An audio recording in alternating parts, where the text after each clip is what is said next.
Hi there everybody, Sigmund Seroka with another weather explainer for you this week, and thought we would dive a little bit into some math here for calculating degree days. I know it has a weird name and every single day we see a degree of some kind with temperatures, but basically what it means is heating or cooling degree days. So how far were we from the average temp that we believe we need to stay cool, which is 65 degrees, or room temp as some people might refer to it. And basically a degree day is taking your daily mean temp. That is your high plus your low for that day divided by 2, and then you decide if it's above 65, you need to subtract 65 from it for your cooling degree days. That's how much energy you needed to cool down to 65 degrees, and then your heating degree days. So if you do the daily mean temp and it comes out to a number below 65, you subtract it from 65. So let's sort of break this down here and give you a couple examples. Say your high temperature for a certain day is 90 degrees with a low of 66. Well, you add those together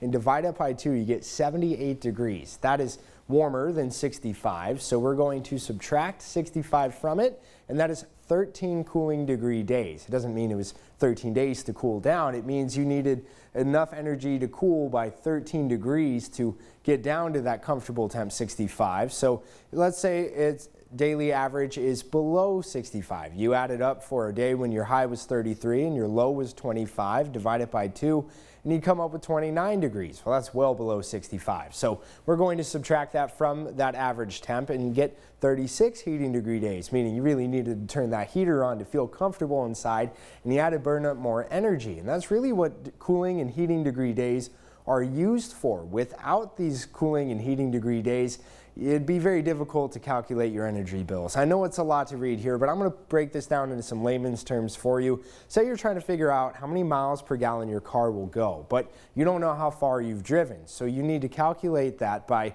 looking at how much you used to get from one point to another point. So you watch the gauge, see how much it goes down, and that's kind of how we use that for calculating energy. Say you put attic insulation in and you want to know if it's helping you save. Well, you would look at how much energy you were using before you put the insulation in, and then look at your bill after you put that insulation in. Compare the two, and you would see that, oh, I am saving some money with that new insulation.